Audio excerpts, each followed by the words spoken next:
younger generation, so many fresh takes on things. I get a lot of inspiration from my children, just simple things they say or simple things they use or different ways to think.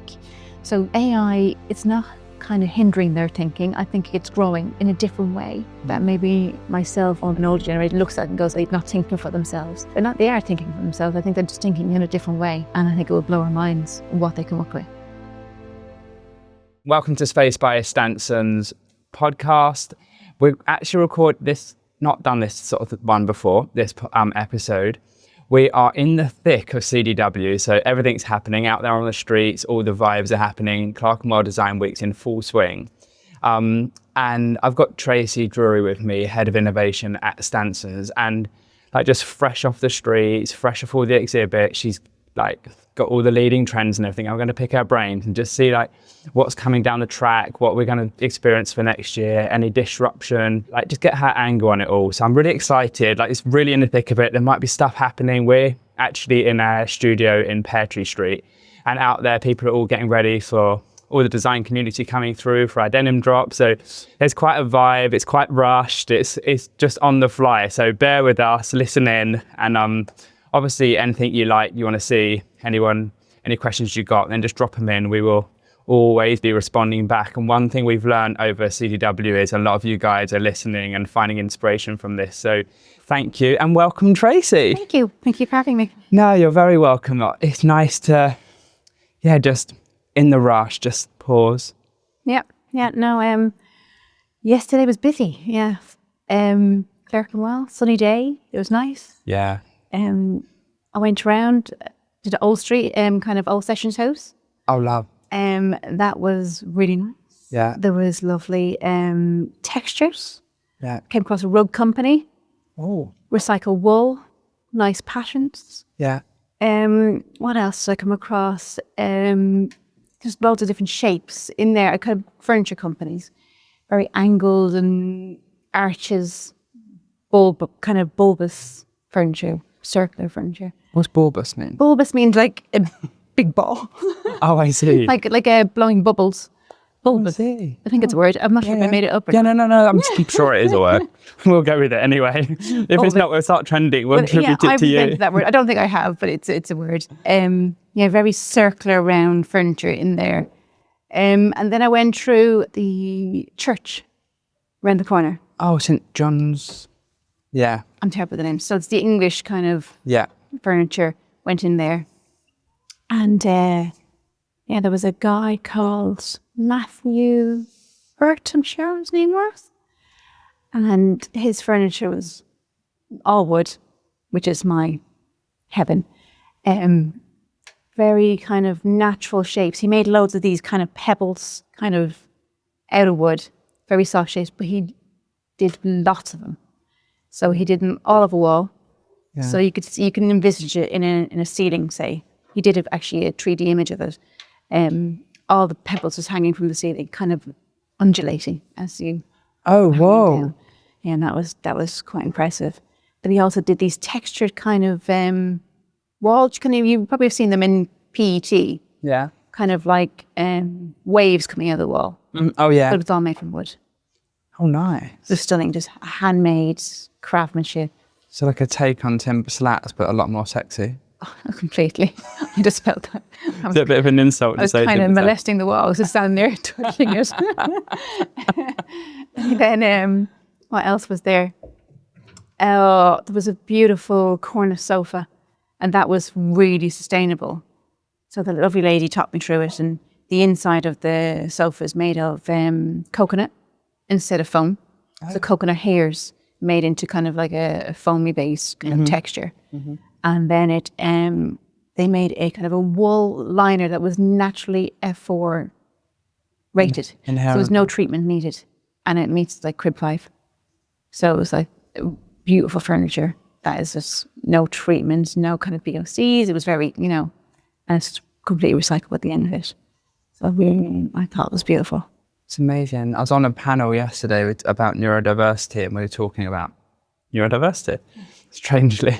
And interesting you say about these bubble shapes, because apparently some types of neurodiversity really react negatively Oh, actually. Yeah, Okay. to anything that looks like a bubble. Oh. Like or bubbles or things that resemble a bubble can really like trigger some minds, which is Didn't know that. just really, and I didn't know that either. Complete learning Why? curve. So I was like, it's just, Is that a question like why? Like, is there a I reason? guess it's just a bit like light, and some people can hear electricity, can't they? And some people just like, yeah, feel uncomfortable around bubbles. Oh. Maybe they need a toilet. I don't know. Why? I don't know what it. I love bubbles. Yeah, it brings me back to childhood, but yeah, it's just different for everyone, and that's the thing you need to think about is it suitable for everyone? And it's hard to pick something that's suitable for everyone, but you have to consider it. You have to consider Yeah, it. and I think the outcome that we're all learning in like today's like really varied workspace and everything is it's not about like not using them, but it's about having another space where maybe everything's very square, so you can like have. So the people that don't like bubbles can go to there, and some people that like you can go to the bubble desks. Yeah. So it's just about having variety, isn't it? Yeah, totally. But no, it's interesting to hear that. Is there anything out there that's really disrupting design? I feel like we see quite a lot of same old, and like just takes on and that sort of thing. But is anything really like disrupting, changing? Nothing really slapped me in the face. It was nothing like, oh wow, this is new and innovative. There was a few small little things that I kind of seen.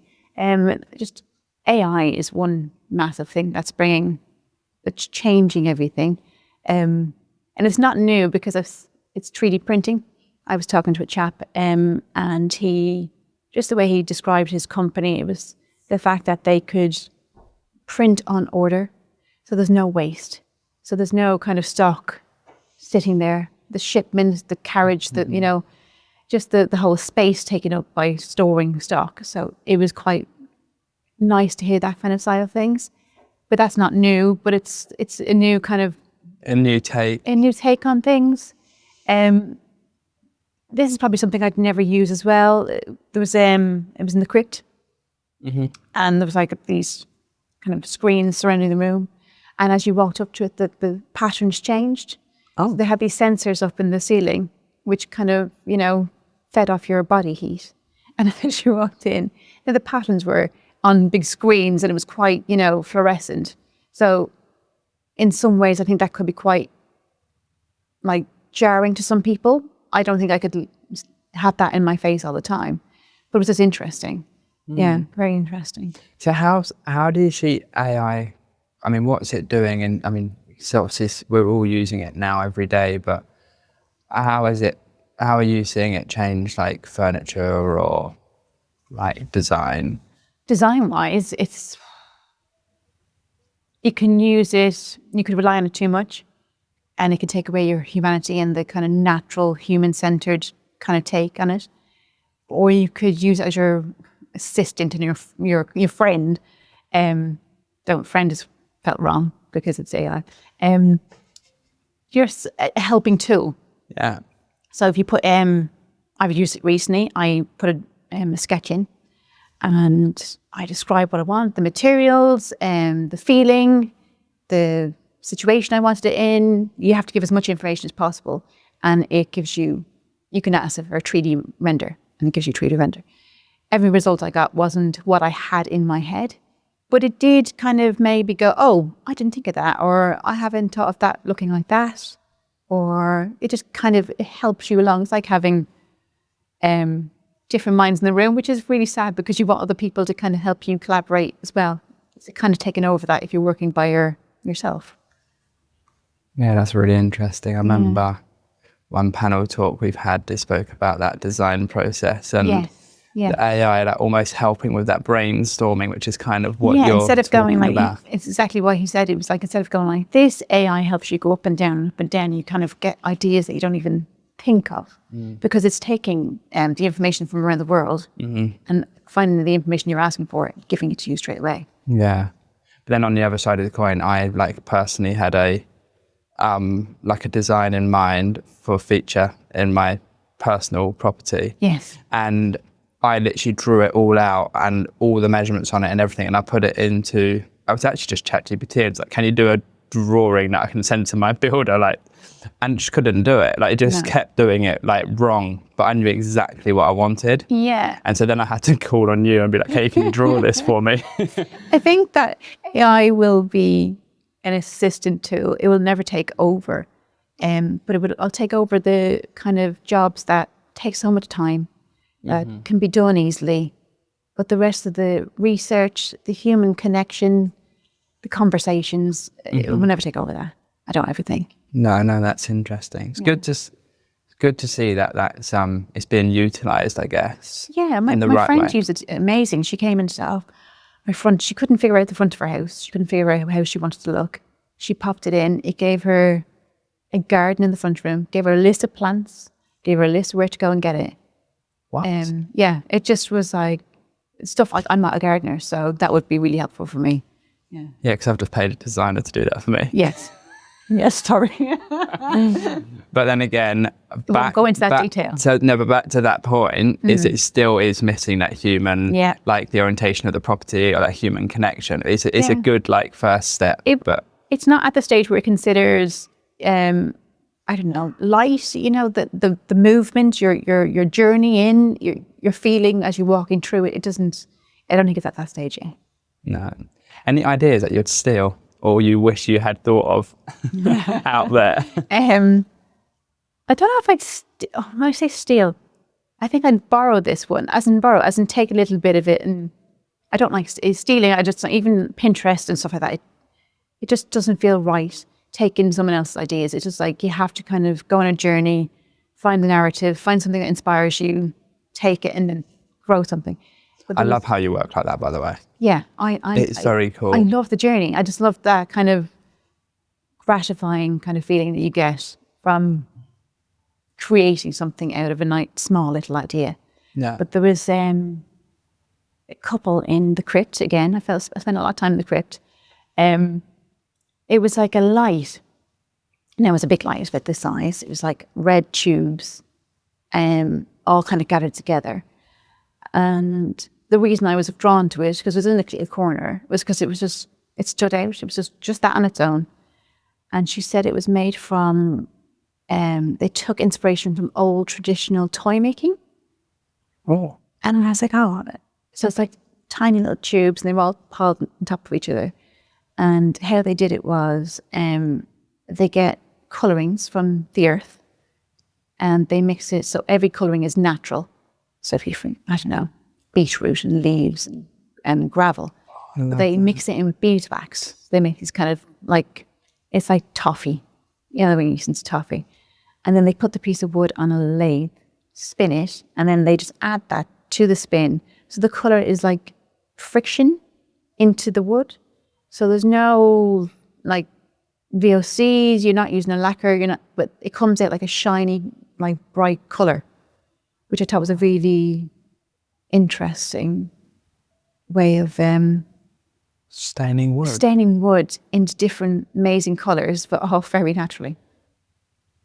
Incredible. That actually does, like, I was going to ask you this as well about colour, and it kind of leads on to that really, but we've seen, like, even just in, like, within Stansons, seen quite an evolution of, like, how colour's being used, like, over time. And I don't know, I feel like people are layering textures a lot more earthy colours, like you, like, kind of mentioned, like, beetroots and stuff. All of those, like, nice colours, but in, like, earthy tones are so, like, lovely and calming. What do you see? What colours did you see out there? Like, what do you think is going to take storm next year? I think the beetroot colour. Really? And I was adverse to reds. Reds just never sit with me. But the deeper kind of rusty reds is lovely. Yeah. And it's not that it's everywhere, but you can see it's more getting like a more dominant kind of place in interiors. So yeah, I've seen that quite a lot. And then kind of a deep green. Forest green, yeah. So yeah, but that was out last year. It's not new, but it's just more dominant, I think. Yeah. What about that kind of honey turmeric colour? Is that still around? That again is it? Yeah, that's around as well. Probably again a bit more. That was one of the colours, the natural colours that was in the beeswax kind of. Yeah. So it's beeswax, the greens, the reds, yeah. Anything from the earth, I think. I always think like those like lovely like turmerics and like sort of paprika colour, all of those that look like spice racks. Yeah. They literally make me so happy. I just think of having a curry. Yeah. But you can feel the heat of them. You can feel it's not just a kind of a visual thing. It's a kind of a sensory thing. You can feel, you know, the story behind it and everything. That sounds a bit kind of I know, but I do think there's a certain energy in those colours. yeah, There's energy is the word I was looking for. Yeah, definitely. There is a certain kind of feeling, like you said, but like AI misses sort of thing, like that kind Misses of. it, yeah. Is sustainability, if this cropped up as well yesterday, is sustainability just literally becoming a bit of a tip box joke?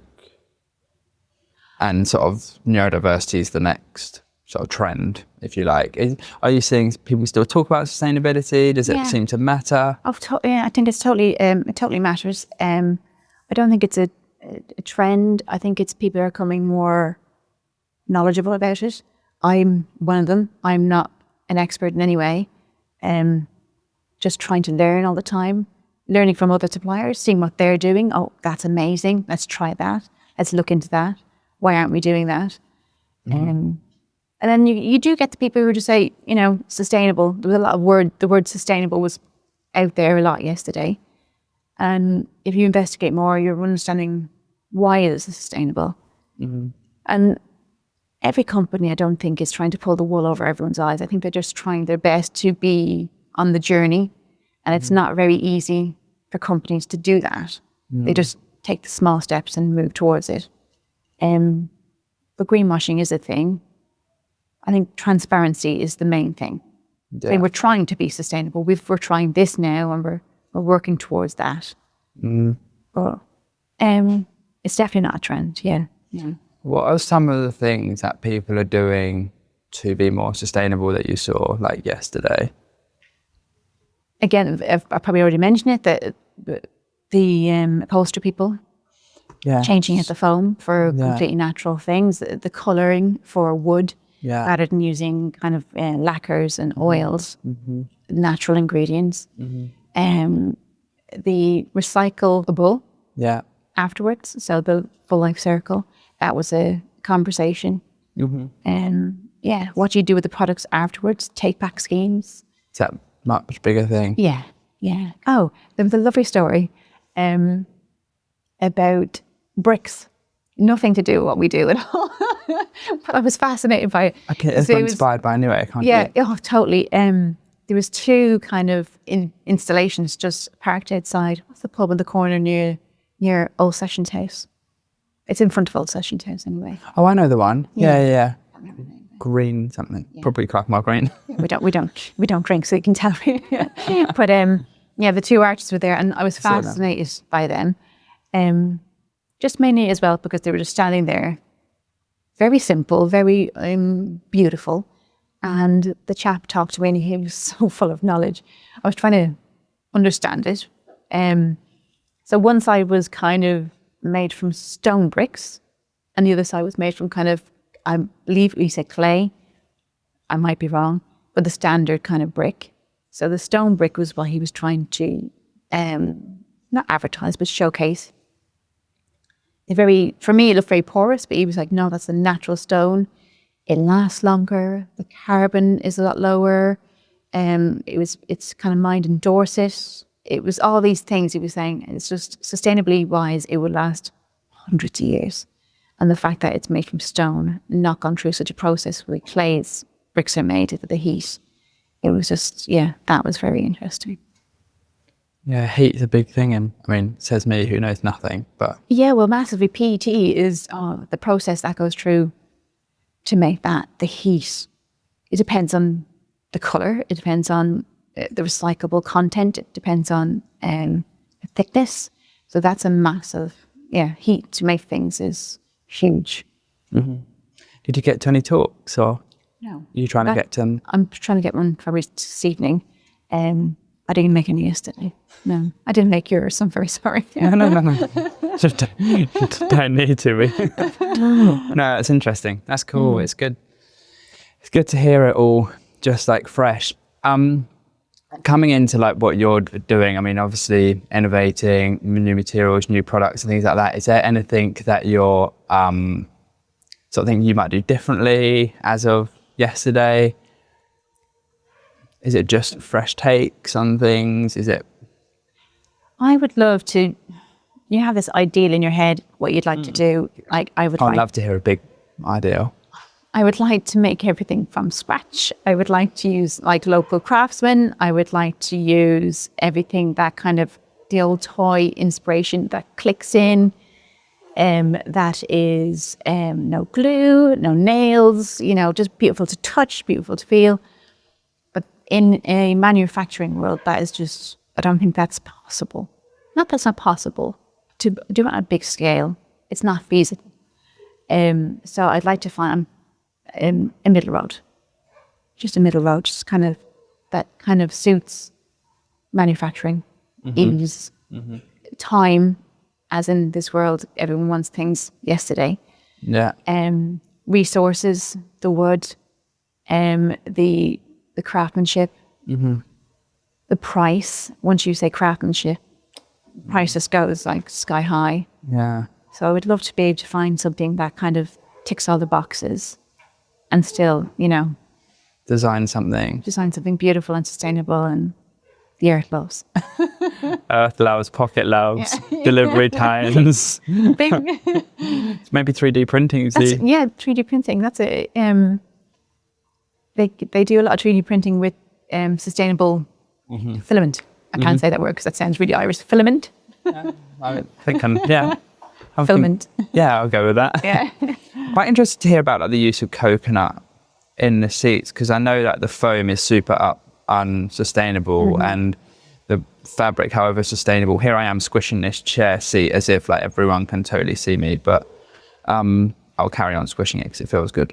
And then like this like fabric is kind of like stitched to it or stapled into it, and so however, like it's brilliant, like this is all made of recycled bottles saving thousands of turtles, but it's bonded like pretty much to they sometimes spray glue it like to this upholstery foam which isn't sustainable, and then like the take apart of that, or whatever, I'm sure there's a better word for that, but detaching the two so you can then recycle the fabric and not recycle the foam. It's just not going to happen. No, but then the old traditions of it, sometimes they do last, and that's another way of being sustainable. Like the sofa I have at home, I bought secondhand from, I think it was about £100, and I've had it a couple of years now. It does need to be recovered, refilled. The frame is a good frame, and it's made with like staples, and it's made the old-fashioned way. So I don't know, recycling that, I don't know how well that would fare, but because I'm keeping it, it's another way of being sustainable. Yeah, no, that's true. We went for a little stage of seeing like lighting integrated into like nearly everything. Kept seeing lights in like LED strips. Is that still a thing, or are people? Yeah, I think definitely. I've seen a lot of that in acoustics. Okay. There's a lot of acoustics lights, which were very nice. In kind of timber slatted walls. Okay. Yeah. Kind of making patterns. Yeah, it's in furniture as well, kind of highlighting certain bits. Yeah, it's definitely a thing. I don't know if I'm in like everyday furniture. I don't know if if it's necessary. Maybe it's overdone. But on the walls in PT, that was quite nice. Yeah, it's cool. Lots of PT out there actually. Tons. Loads. Yeah, tons. And do you think there's a bigger movement towards like European brands like coming through? Yeah, of course. You're seeing that? Yeah, I spoke to a couple of suppliers yesterday and asked them where they were getting from. So Spain and Italy, Poland, and like China's not necessarily a bad thing. It's just so far. Yeah. So, and if we've got the resources to do it closer to home, why wouldn't you? It just makes sense. Yeah, no, it's exactly the same. Like China is just so far, the amount of offsetting just for the transport. And then goes back to your point that people want things yesterday. So if you're going to either have to stock a lot and maybe heat and light a warehouse and that's all energy. Everything, Or you sort of call it off and then you've got the lead time. So it's really hard to juggle sustainability with price, with logistics.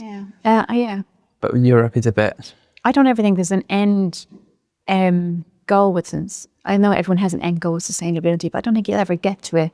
It's like the word perfect. It's not, it's, what is it? You know what I mean? How do you get to it? Who says that's the end? It's a constant kind of learning journey. And the journey is words that you use a lot, but that's what it is. It's kind of... It is. Yeah. It is a journey and it does keep like evolving, and doesn't changing and learning more new things and Yeah. And I think like where we were to 20 years ago is a lot more awareness, it's a lot more mainstream, but then in 20 years time when our kids are designing things, they'll laugh at what we did. Like, oh my goodness, I used to think that's good. That's happening to me now. Everything I do, my kids just laugh at me. You're so old, Mommy. Just because they're teenagers. No, pre-teens, not even teenagers yet. Oh no, that's good. Trying to think what other questions I had. There was loads of things that were coming to my mind yesterday. I was like, I want to ask Tracy about this tomorrow. I know the audience will want to know. Are you seeing much with that was something I wanted to ask about, because I am hearing it quite a bit about like junior designs and making space and way for junior designs.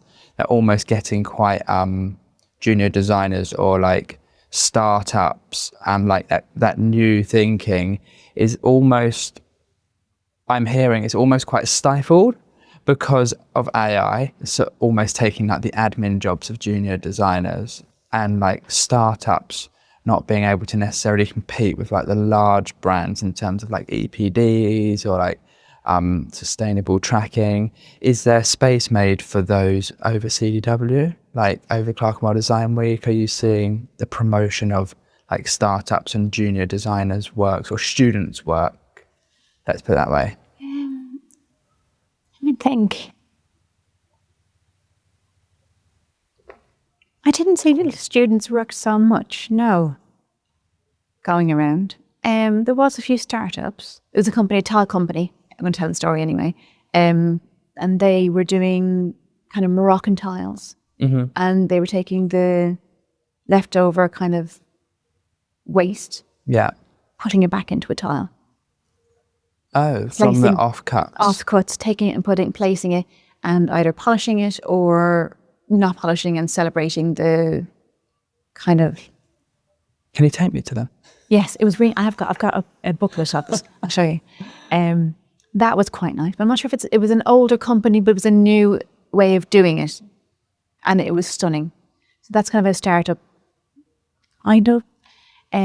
Junior, not so much in CDW, and maybe I've missed it, so correct me if I'm wrong. But there is like shows. We have gone to the New Designers show. That's quite nice. That's quite a showcase for... Wait, where is that, sorry? That's in Angel. Okay. A workspace design show? No. Surface design show? It's called New Designers. Oh, okay. Yeah. And that's for younger, I say not young adults coming out of university, showcase their products. So there is kind of platforms for them. I definitely think learning from the younger generation is the best way to go forward. Learning from the younger generation. They have so many fresh takes on things.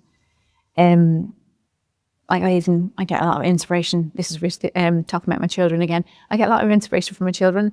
Just simple things they say or simple things they use or different ways they think. So, AI, it's not kind of hindering their thinking. I think it's growing in a different way that maybe myself or an older generation looks at and goes, oh, they're not thinking for themselves. They are thinking for themselves. I think they're just thinking in a different way. And I think it will blow our minds what they come up with. Yeah.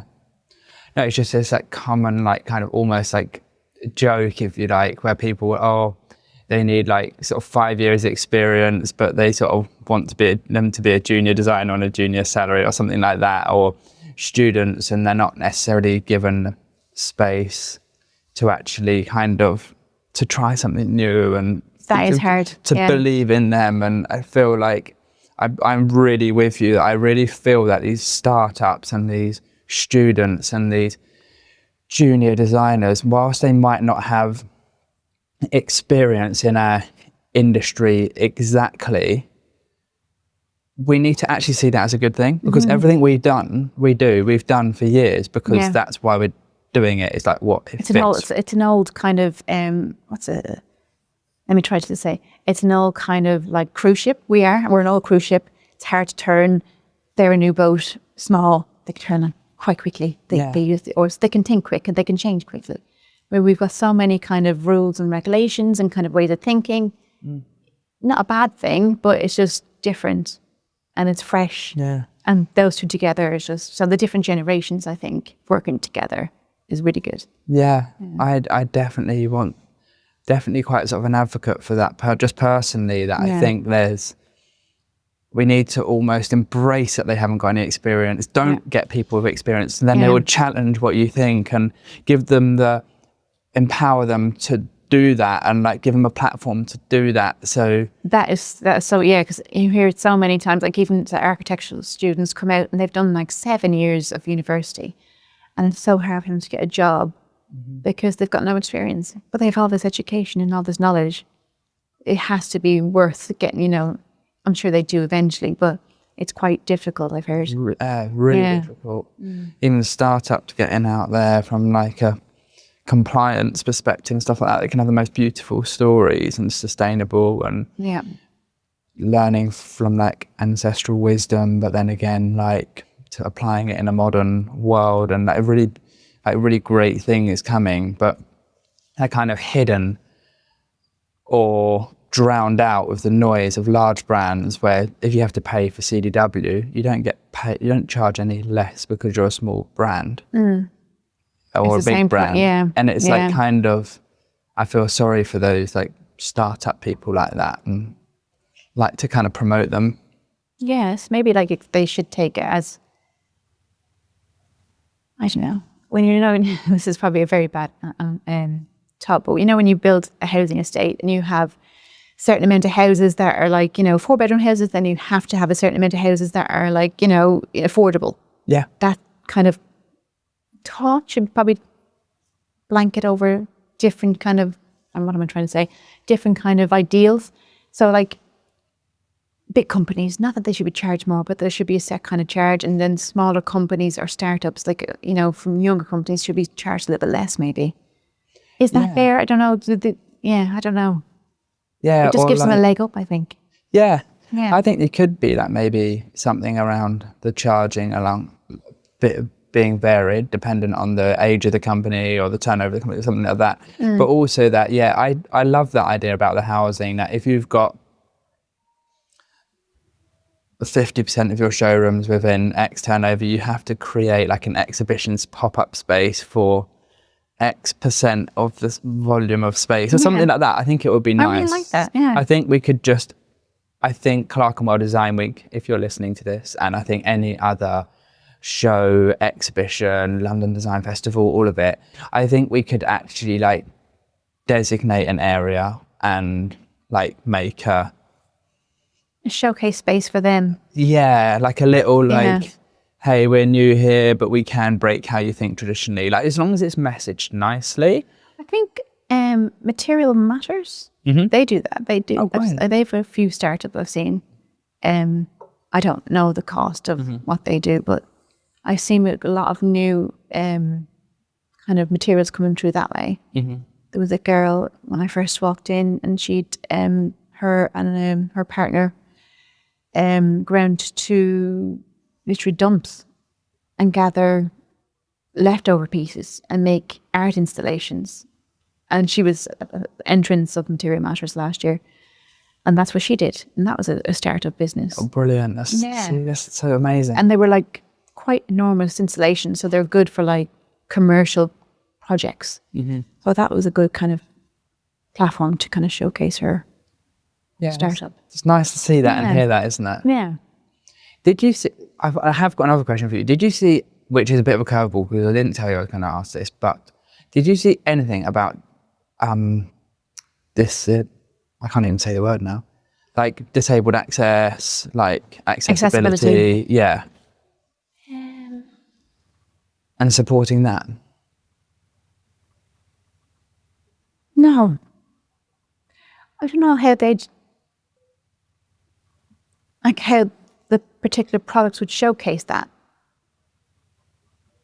Yeah, I'm trying to think what I've seen.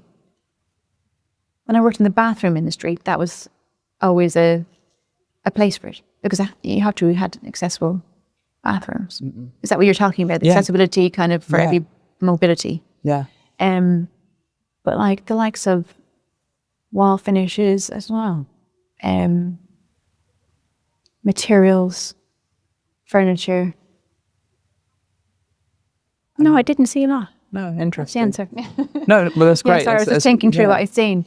I know you can get booths that don't have like the threshold, so that's easy for a wheelchair. Yeah, in that way. No, like if the whole setup that was accessible, I think there was a lot of ramps into the. Yeah. But there was a few that you couldn't. I tripped up a couple of steps. Obviously, Old Session House. Yeah. That's not accessible. But the pop-up ones, they all had ramps. So yeah, in that way, it was accessible. Yeah. But the product itself, there was nothing, I think, showcasing that way. Yeah. Interesting. I just wonder if that's going to become a bit more of a thing too. If we're trying to get people into the office. It should be a thing.